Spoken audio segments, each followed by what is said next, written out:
제24장. 아론 자손의 계열들이 이러하니라. 아론의 아들들은 나답과 아비후와 엘르아살과 이다말이라. 나답과 아비후가 그들의 아버지보다 먼저 죽고 그들에게 아들이 없으므로 엘르아살과 이다말이 제사장의 직분을 행하였더라.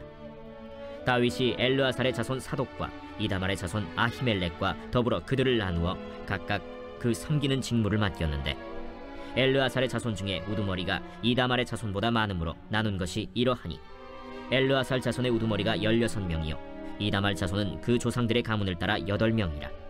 이에 제비 뽑아 피차에 차등이 없이 나누었으니, 이는 성전의 일을 다스리는 자와 하나님의 일을 다스리는 자가 엘르아살의 자손 중에도 있고 이다말의 자손 중에도 있습니다. 레위 사람 느다넬의 아들 서기관 스마야가 왕과 방백과 제사장 사독과 아비아달의 아들 아히멜렉과 및 제사장과 레위 사람의 우두머리 앞에서 그 이름을 기록하여 엘르아살의 자손 중에서 한 집을 뽑고 이다말의 자손 중에서 한 집을 뽑았으니, 첫째로 제비 뽑힌 자는 여호야립이요, 둘째는 여다야요, 셋째는 하림이요, 넷째는 스오림이요, 다섯째는 말기야요, 여섯째는 미야민이요, 일곱째는 학구스요, 여덟째는 아비야요, 아홉째는 예수아요, 열째는 스가냐요, 열한째는 엘리아십이요, 열두째는 야김이요, 열셋째는 훗바요, 열넷째는 예세브압이요, 열다섯째는 빌가요, 열여섯째는 임멜이요, 열일곱째는 헤실이요, 열여덟째는 핫비세스요, 열아홉째는 브다히아요, 스무째는 여헤스겔이요, 스물한째는 야긴이요, 스물두째는 가물이요, 스물셋째는 들라야요, 스물넷째는 마시아라. 이와 같은 직무에 따라 여호와의 성전에 들어가서 그의 아버지 아론을 도왔으니, 이는 이스라엘의 하나님 여호와께서 명하신 규례더라. 레위 자손 중에 남은 자는 이러하니, 아므람의 아들들 중에는 수바엘이요, 수바엘의 아들들 중에는 예드야며, 르하비아에게 이르러는 그의 아들들 중에 우두머리 이시야요, 이스할의 아들들 중에는 슬로못이요, 슬로못의 아들들 중에는 야하시요, 헤브론의 아들들은 장자 여리야와 둘째 아마랴와 셋째 야하시엘과 넷째 여가므암이요, 우시엘의 아들들은 미가요, 미가의 아들들 중에는 사밀이요, 미가의 아우는 이시야라. 이시야의 아들들 중에는 스가랴이며, 무라리의 아들들은 마흘리와 무시요, 야시야의 아들들은 브노이니, 무라리의 자손 야시야에게서 난 자는 브노와 소함과 삭굴과 이브리요, 마흘리의 아들 중에는 엘르아살이니, 엘르아살은 아들이 없으며, 기스에게 이르러는 그의 아들 여라무엘이요, 무시의 아들들은 마흘리와 에델과 여리모시니, 이는 다 그 조상의 가문에 따라 기록한 레위 자손이라. 이 여러 사람도 다윗 왕과 사독과 아히멜렉과 제사장과 레위 우두머리 앞에서 그들의 형제 아론 자손처럼 제비 뽑혔으니, 장자의 가문과 막내 동생의 가문이 다름이 없더라.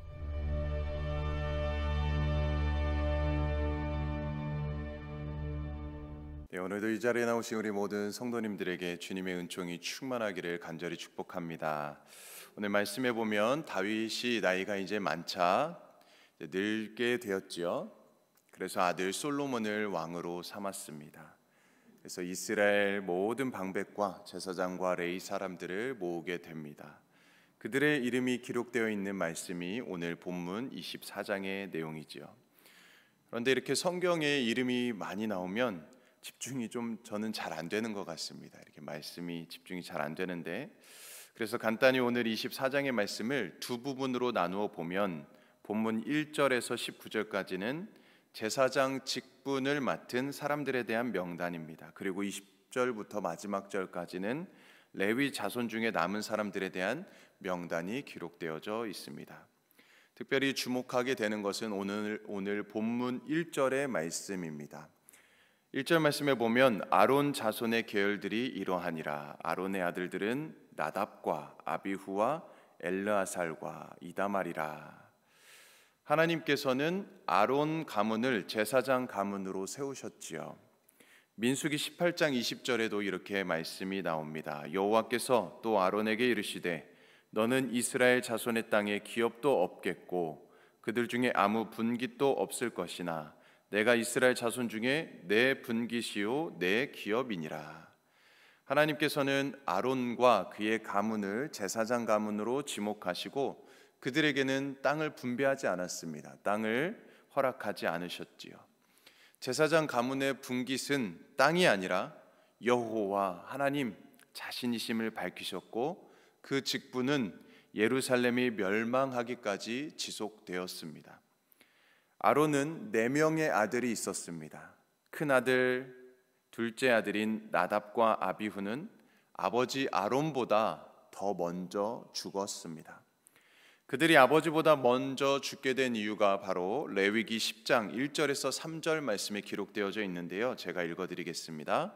아론의 아들 나답과 아비후가 각기 향로를 가져다가 여호와께서 명령하시지 아니하신 다른 불을 담아 여호와 앞에 분향하였더니 불이 여호와 앞에서 나와 그들을 삼키매 그들이 여호와 앞에서 죽은지라. 모세가 아론에게 이르되 이는 여호와의 말씀이라 이르시기를 나는 나를 가까이 하는 자 중에서 내 거룩함을 나타내겠고 온 백성 앞에서 내 영광을 나타내리라 하셨느니라. 아론이 잠잠하니. 제사장은 하나님께서 지정하신 규례를 따르는 자들입니다. 제사를 집례하며 하나님께서 명령하신 말씀대로 성전에서 일해야 되는 사람들입니다.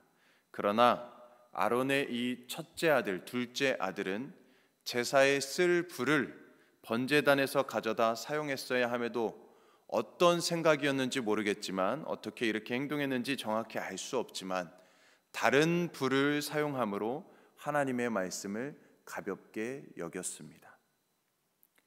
하나님의 말씀을 가볍게 여긴 이 두 사람을 향해서 하나님께서는 하나님의 거룩함을 드러내지 않은 것이라고 친히 말씀해 주십니다. 제사장 가문의 첫 시작은 하나님의 말씀을 가볍게 여긴 두 사람의 죽음으로 시작되었지요. 하나님께서는 제사장의 역할을 철저히 감당하게 하셨습니다. 그들이 온 삶을 들여서 제사장직을 감당하도록 하신 것이지요. 구약시대의 제사를 오늘날로 이야기하면, 오늘날로 적용하면 예배라 할 수 있겠죠. 예배입니다. 예배를 통해서 하나님께서 거룩하신 것처럼 우리도 거룩한 산 제물이 되기를 원하시는데 과연 우리의 예배가 구별되고 있는지 우리도 한번 점검해 보아야 되겠지요. 우리의 몸과 우리의 마음이 거룩하게 구별되지 않는다면 주님이 기뻐하시는 예배가 아니라 내 만족을 위한 예배로 전락할 수도 있는 것입니다. 하나님께서 아론 가문에게 제사장직을 어떻게 맡기셨는지 그 기준을 5절과 31절의 말씀을 통해서 알 수 있습니다. 우리 말씀을 5절 말씀을 먼저 읽겠습니다. 이에 제비 뽑아 피차에 차등 없이 나누었으니 이는 성전의 일을 다스리는 자와 하나님의 일을 다스리는 자가 엘르아살의 자손 중에도 있고 이다말의 자손 중에도 있음이라. 또 31절 말씀입니다. 이 여러 사람도 다윗 왕과 사독과 아히멜렉과 제사장과 레위 우두머리 앞에서 그들의 형제 아론 자손처럼 제비 뽑혔으니 장자의 가문과 막내 동생의 가문이 다름이 없더라. 제비를 뽑아서 제사장직을 맡게 하셨고 장자이든 막내이든 차등을 두지 않고 공평한 위치에서 역할을 감당하게 하셨습니다. 태어난 순서대로 결정하지 않았고 능력으로 선택하지 않으시고 제비를 뽑게 하여서 하나님의 일을 이루어가게 하셨다는 것입니다. 오늘 우리에게 적용하면 교회에서 하는 모든 봉사에는 차등이 있을 수 없다는 것입니다. 교회 다닌 횟수가 길다고 해서 연장자라고 해서 가진 것이 많고 사회적 업적을 많이 이뤘다고 해서 그런 이유로 차등이 있을 수 없다는 것입니다. 주님께서는 거룩하게 구별하신 이 교회 공동체를 통해서 누구나 다 기쁨으로 주님의 일을 감당하고 섬길 수 있도록 해 주신 것이지요. 제가 저희 교회에 부임하고 첫 번째 주일을 이렇게 보냈는데요. 저희 교회에서 열심히 봉사해 주시는 귀한 분들이 계십니다. 어제도 말씀드렸지만 이름도 없이 빛도 없이 섬겨주시는 분들이 참 많이 있었습니다. 참 감사하지요. 너무나도 귀합니다. 그런데 그 봉사일도 많든지 적든지 무엇을 하든 봉사로 차등이 있을 수 없다는 것입니다. 어떤 봉사가 더 힘들다고, 더 어렵다고 네가 한번 해봐라, 이렇게 서로 비교할 수 없는 것입니다. 누구나 거룩함으로, 누구나 예외 없이 기쁨으로 자기에게 주어진 작은 일이라 할지라도 감사함으로, 기뻐함으로 참여하는 것입니다. 그것이 바로 우리 주님께서 기뻐하는 일이지요. 주님께서 원하시는 섬김입니다. 오늘 말씀에서 아론 가문을 제사장 가문으로 세워주시고 어떻게 성전을 섬겨야 하는지를 친히 말씀해 주시고 가르쳐 주셨습니다. 그러나 하나님의 생각이 아니라 자신의 생각대로 행동했던 나답과 아비후는 죽음으로 더 이상 그 직분을 감당할 수 없었습니다. 오늘 말씀을 통해서 우리가 기억하고 내 삶에 점검하고 적용해야 되는 것은 무엇일까요? 여러 모양으로 섬김의 자리에 계신 분들이 많이 있습니다.